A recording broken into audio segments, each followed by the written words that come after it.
o que aconteceu na corrida sprint e na classificação da corrida principal do GP do Brasil de 2025. Eu queria tentar fazer um vídeo separado para cada um, como eu fiz na última vez, né, na última corrida sprint que a gente teve nos Estados Unidos, mas isso se tornou impossível, visto que eu estava em Interlagos e eu não tinha como gravar esse vídeo aqui em Interlagos. Então a gente faz os dois num vídeo só, a gente junta ali e vai falando, vai conversando por cima de tudo, até porque na corrida sprint, de fato, não rolou tanta coisa assim, então a gente até consegue comprimir ali para fazer a primeira metade aqui do vídeo. E falando nisso, então, já vamos começar falando da corrida sprint do GP do Brasil de 2025, no qual a gente teve a seguinte classificação geral. A gente teve 3 pilotos abandonando a corrida, o Franco Colapinto, o Oscar Piastri e o Gabriel Bortoleto. Seguidos, então, a gente teve Alex Albon, Liam Lawson, Nico Hülkenberg, Carlos Sainz, Yuki Tsunoda, Oliver Bärmann, Esteban Ocon fechando a parte de baixo da tabela. E no top 10, Isack Hadjar, Lance Stroll, Pierre Gasly, Lewis Hamilton, Fernando Alonso, Charles Leclerc, Max Verstappen, George Russell, Kimi Antonelli e Lando Norris. E aqui a gente já tem bastante coisa para conversar nessa corrida sprint. Como eu falei, não teve tantas coisas acontecendo, mas as poucas coisas que aconteceram foram suficientes para render uma discussão muito interessante para a gente trazer aqui no clube. E a primeira delas foi a do Joel ZNX7, o comentário aqui falando Mark Webber 2010, Oscar Piastri 2025. Como a gente viu, o Oscar Piastri abandonou a corrida logo na volta 5 da sprint. Não lembro exatamente a volta, eu posso estar falando bem errado, eu acho que foi um pouco mais pra frente da 5. Na real, me fugiu agora exatamente qual volta. Mas o Oscar Piastri abandona a corrida sprint logo na primeira metade da prova. E, cara, não tem um paralelo melhor. E o pior é que o Mark Webber é o agente do Piastri. Ele é o agente do Piastri. E o Piastri está passando exatamente pelo processo de Mark Weberização, que é o motivo pelo qual, assim, lá no fundo eu tenho um certo hate em relação ao Mark Webber, porque o Mark Webber jogou um campeonato que ele tinha nas mãos no lixo.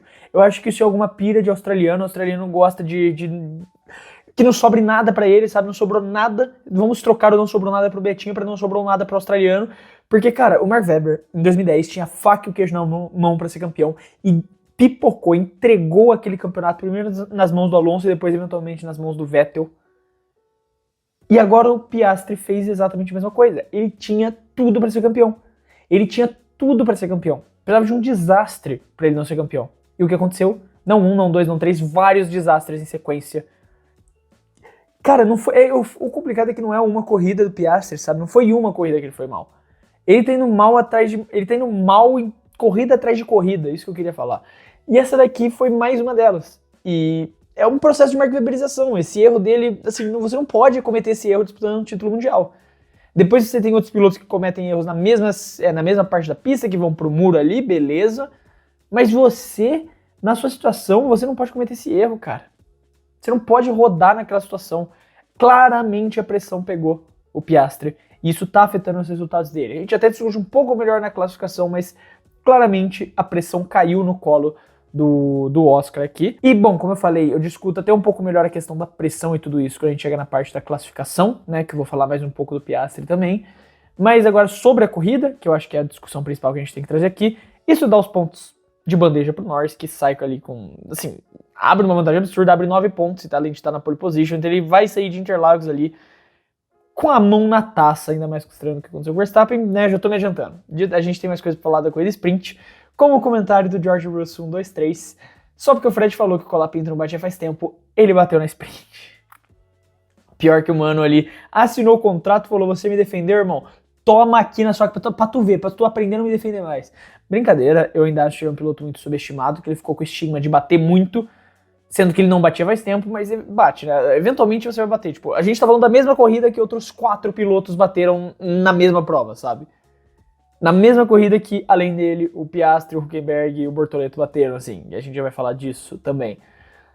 Não tá bem. Ano passado ele já não foi bem no Brasil. Talvez seja uma pista que o Franco realmente não goste muito, o que é bem irônico porque é a única pista sul-americana e a única pista que ele vai ter contato com os pilotos sul-americanos, mas até aí, assim, eu não vou também cantar tanta vitória porque, né, o Bortoleto não teve a melhor das performances necessariamente quando a gente fala aqui do GP do Brasil. Porém, ele joga uma corrida fora, ele estava disputando posição com o Bortoleto, inclusive ele estava na posição logo à frente do Bortoleto. O Bortoleto acabou largando mal, que é um dos grandes erros dele, né, na Fórmula 1. Ele tem algumas dificuldades ainda em largar, apesar da boa largada que ele fez no México. Ele ainda assim tem algumas dificuldades em largadas e ficou claro ali nesse GP agora do Brasil, na sprint. Ele perde posição ali no caos todo pro Franco e eventualmente, assim, ganha a posição de volta por conta da batida do Franco, mas de qualquer jeito. O Franco não fez uma boa corrida, não se classificou muito bem. Ele estava bem em questão de ritmo falando, mas a corrida mesmo não foi muito boa por parte do Franco. Agora sim, não acho que isso influencia absolutamente nada, a questão dele ter o contrato renovado. Sim, talvez o Franco seja alérgico à segurança de contrato, sabe? Se ele tá correndo na pressão, ele vai bem. Se ele tem a garantia de que ele tá contratado, ele vai mal. Porque foi só, de novo, ele ter a segurança no emprego que tudo começou a dar errado, tá ligado? Mas, no geral, eu não acho que isso influencia nada do que eu falei no vídeo de ontem. De novo, ainda assim faz muito tempo que ele não bate, tirando o que ele acabou de fazer na sprint. Só que ainda assim, é um bom piloto, na minha opinião, para ter uma boa carreira na Fórmula 1, e a Alpine pra mim ainda tá certa em assinar ele. A gente também tem um comentário, né, já que a gente tá falando das batidas, né, brinquei não, falei ali próximo do Bortoleto, a gente eventualmente ia ter que chegar. Tem o comentário do Josão Colorado Mercedista: será que o Bortoleto sentiu a pressão? E eu estou tendencioso a dizer que sim. Eu acredito que ele sentiu a pressão, porque ele vem de uma sequência que ele não necessariamente teve os melhores resultados, como foi nos Estados Unidos, foi um péssimo final de semana do Gabriel. No México, ele tinha ritmo, mas classifica mal, apesar de recuperar e fazer uma grande prova para terminar na P10. Ainda assim, não foi o final de semana perfeito. Então ele veio dessas duas provas de inconsistências, chegando aqui no Brasil, a primeira corrida dele de casa, desde 2017, que a gente não tinha um piloto brasileiro na Fórmula 1. Eu acho que ele sentiu, sim, um pouco da pressão de estar correndo no Brasil, de estar correndo a corrida de casa.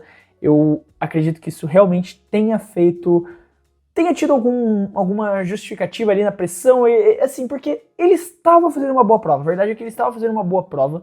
Ele estava pressionando, ele estava bem ali próximo do álbum, ele fez uma ultrapassagem para cima do Hadjar, por exemplo. Só que o momento, a curva lá, o que dá a entender, o que faz parecer na hora do erro dele, é que ele tentou agressivar demais ali, ele tentou puxar pro lado, né, para tentar talvez um dive bomb. E aqui tava bem longe para um dive bomb, mas ele claramente puxa pro lado ali. E nisso ele puxa pro lado, talvez ele saiu da trilha seca, vai pra trilha molhada e cagou tudo, assim. Foi um erro de iniciante, né, mas um erro que, assim, você não cometeria com experiência. E ele acaba errando, assim, tentando talvez impressionar, tentando conseguir fazer bonito na frente da torcida, sabe? E isso custa muito caro, porque essa panca feia, que felizmente ele sai muito bem de lá de dentro do carro, né? Ele bate muito feio, um impacto. São dois impactos muito fortes no geral, dois de mais de 30 G. Então, felizmente ficou tudo bem, nada de errado aconteceu com ele. E ele não consegue fazer a classificação por conta disso, vai largar do fundo do pelotão, estraga um final de semana do piloto brasileiro voltando a correr em casa, do que parece que ele sentiu a pressão. Vamos ver na corrida, né? Na corrida ele conseguiu recuperar, como por exemplo no México, que ele classifica mal, mas consegue recuperar na corrida, apesar de que aqui ele vai ter uma situação mais do fundo. Mas eu não duvido que alguns pilotos, como o próprio Verstappen, troquem algumas peças do carro, algumas coisas, ele aproveita que já vai largar do fundo e vão lá pra trás, né? Vão largar da pit lane, vão largar mais de trás que o Bortoleto. Isso deu umas posiçõezinhas pra ele, mas ainda assim ele vai precisar do que Interlagos faz de melhor: o caos, para conseguir pontuar. Bom, passando por esses pontos, a gente tem que exaltar a corrida do Lando Norris, foi espetacular, controlou do início ao fim. O Kimi Antonelli também fez uma grande corrida, pressionando o Lando Norris o tempo todo. É que esses carros são inimigos da ultrapassagem, nem Interlagos consegue ajudar esses carros a ultrapassar. Realmente, eu não vejo a hora da temporada acabar, a gente para 2026 com o regulamento novo e torcer para resolverem esse problema de ultrapassagem. Eu acho que o cenário atual de 2025 é pior do que aqueles carros de 2018, 2019, que eram impossíveis de ultrapassar. Cara, para você ultrapassar os carros de 18, 19, você tinha que fazer um esforço, um parto. E esses carros de 2025 estão nessa mesma situação. Uma ultrapassagem custa um parto do piloto ali, então, assim, eu acho que isso priva a gente de boas disputas, como poderia ter sido Antonelli e Norris. Ainda assim, uma grande prova do Antonelli, um grande final de semana do Antonelli, a gente vai falar melhor na classificação, mas ele vai muito bem, impressiona. Só que o Norris consegue manter, se segurar, ficar em primeiro lugar e sair como vencedor, abrindo 9 pontos, né? Ele entra no final de semana com um ponto de vantagem pro Piastri e sai da corrida sprint, pelo menos, com 9 pontos de diferença, podendo ampliar isso na corrida principal, que é o que a gente vai ver agora. Não a corrida principal, porque ela não aconteceu, mas a classificação da corrida principal do GP do Brasil de 2025. Caindo no Q1, a gente teve Yuki Tsunoda, Franco Colapinto, Esteban Ocon e Max Verstappen. Tem um elefante nessa sala, tem um elefante aqui agora, no meio de nós, e é impossível não falar dele. Você já deve estar se perguntando por que o Bortoleto não tá aí. Ele quebrou o carro na panca dele na corrida sprint, por conta disso ele não conseguiu fazer a classificação, vai largar até o momento de último lugar, mas não é nem esse o ponto que nós temos que discutir desse Q1, e sim o fato de que tem um Max Verstappen perdido aqui. Eu acho que esse é o ponto principal.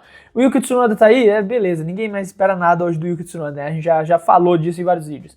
O Franco, ele também bateu muito feio o carro dele, então não sei se estava 100%, dá até pra justificar. O Ocon, né, eu falei no vídeo de ontem, o cara não sabe mais se classificar.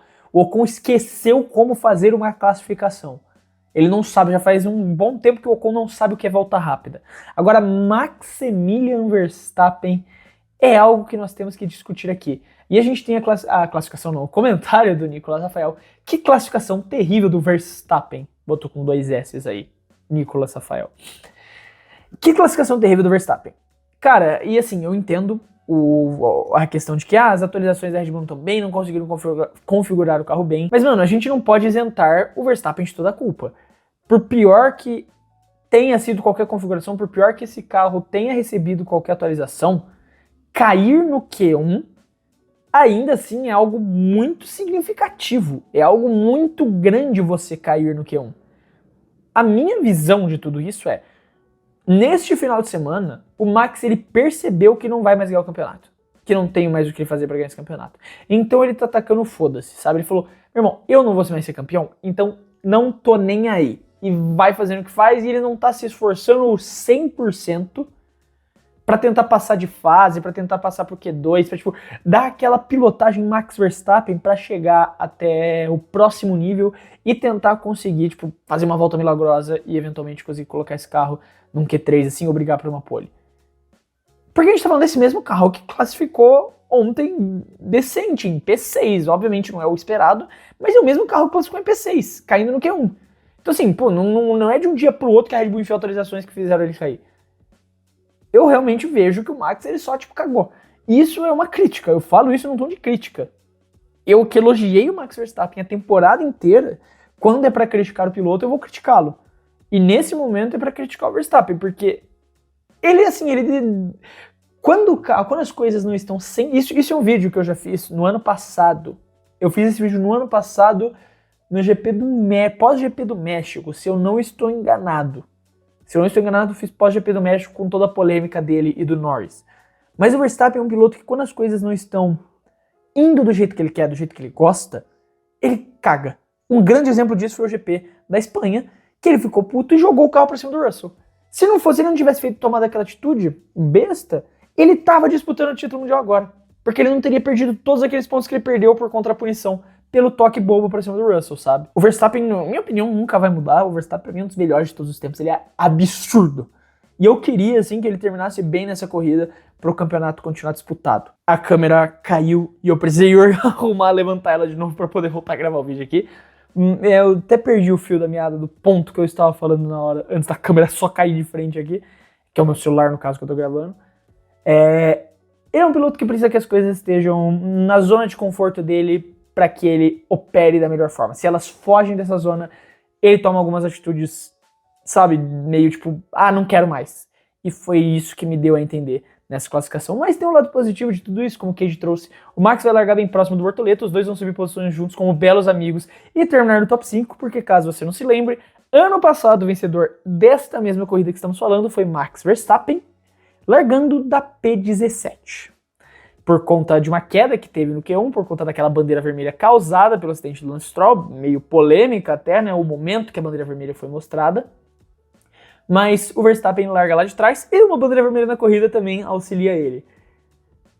Agora ele tá largando de P16 de novo em Interlagos e com probabilidade mesmo que baixe de chuva amanhã. E daí o Bortoleto vai pegando o vácuo dele e subindo as posições, os dois terminam juntos no pódio, é isso que eu quero. Partindo pro Q2, a gente teve as quedas de Lance Stroll, Partindo para o Q2, a gente teve as quedas de Carlos Sainz, Lance Stroll, Lewis Hamilton, Alex Albon e Fernando Alonso. O Sainz e o Albon ali fizeram o que podiam, mas eu já imaginava, inclusive falei no vídeo de previsões, que eu não esperava o Williams tão bem nesse final de semana, e isso se repete aqui.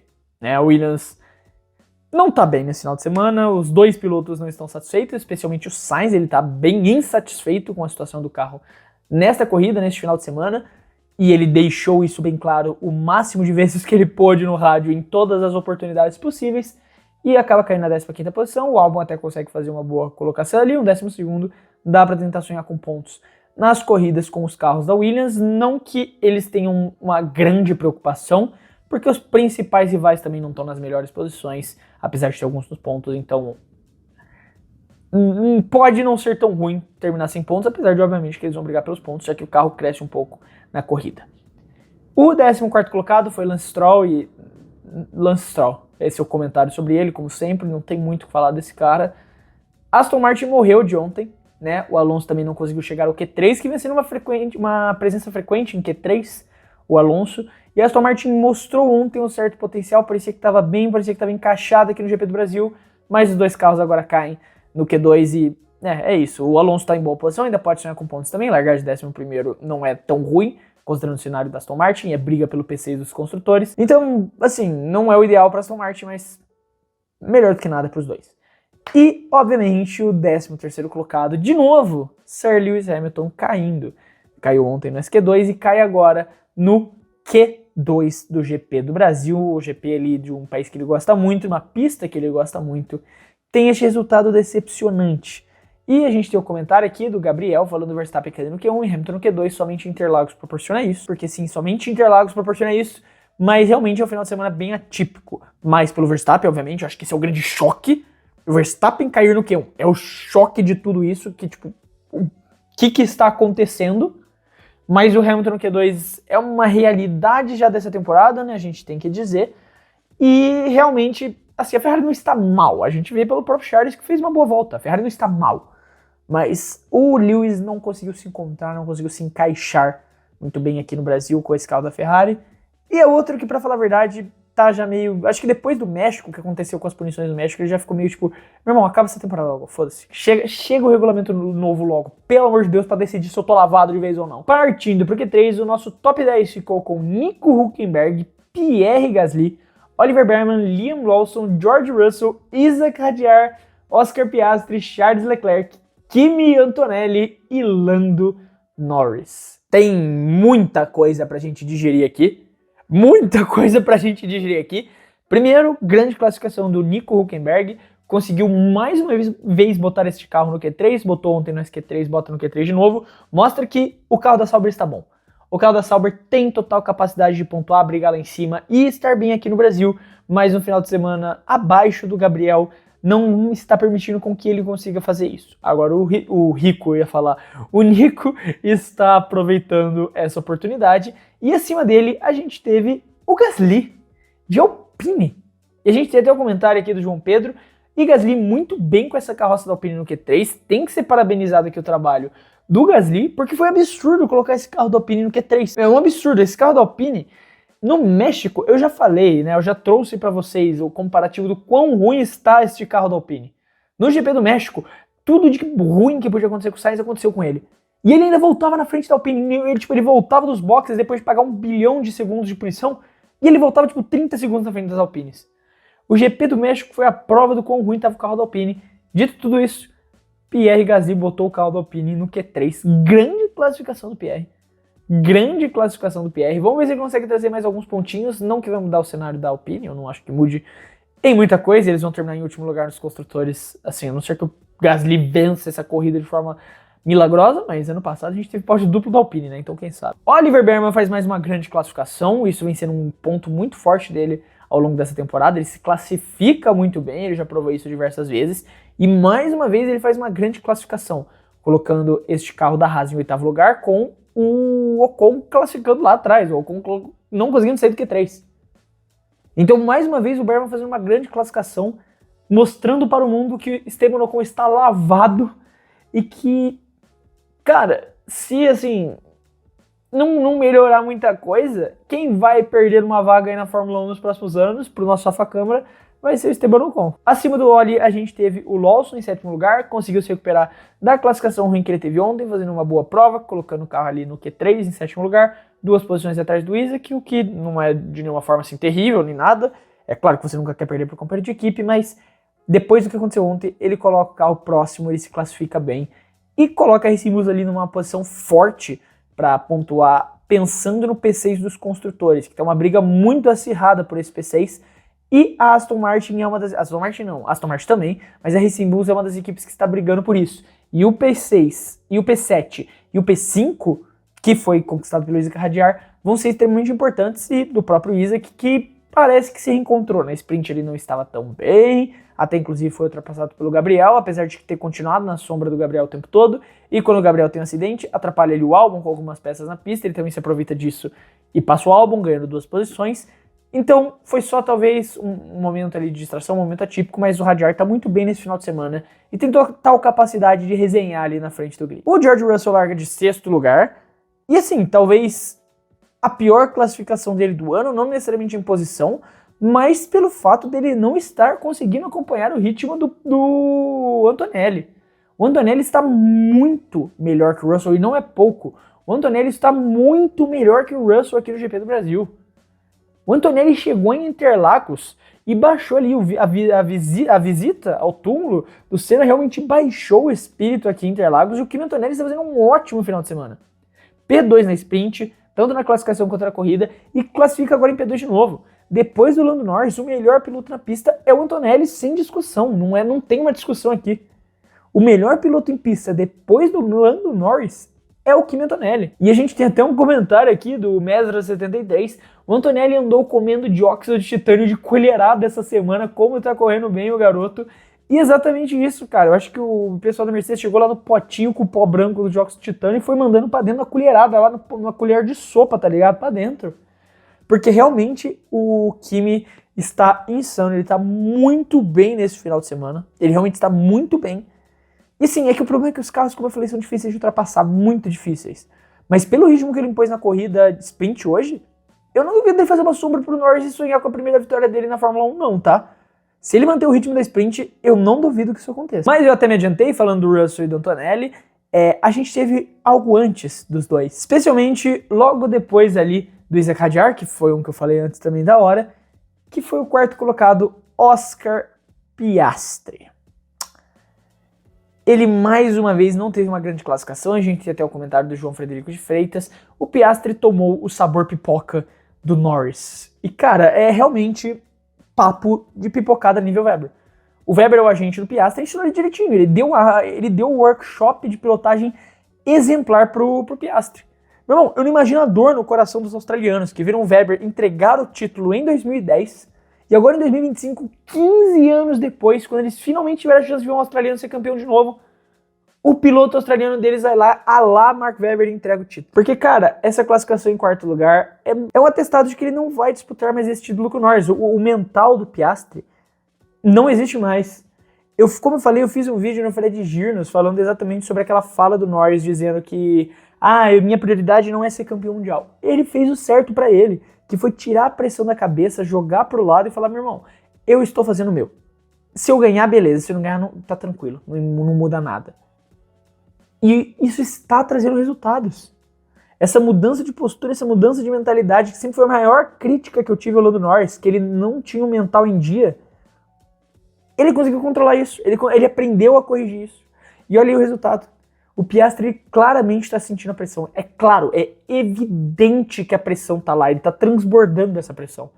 Desde Baku com aquela batida no muro, desde qualquer uma das últimas corridas, Cota com o erro dele, México com a péssima classificação. Ele é mal no México, eu mesmo falei isso várias vezes. Mas ainda assim foi uma péssima classificação. E agora no Brasil, com a batida que ele teve na sprint e se classificando em 4º lugar, atrás do Antonelli e do Leclerc, que também fez uma grande classificação, claro. Mas aqui, né, trazendo a conversa para o título mundial, não tem como não falar sobre isso. O Piastri claramente cedeu o mental. E se não houver um desastre em favor do Piastri amanhã, eu acho muito difícil que nas 3 corridas finais ele alcance o Lando. E a gente tem até o comentário Lucas VGT aqui para falar.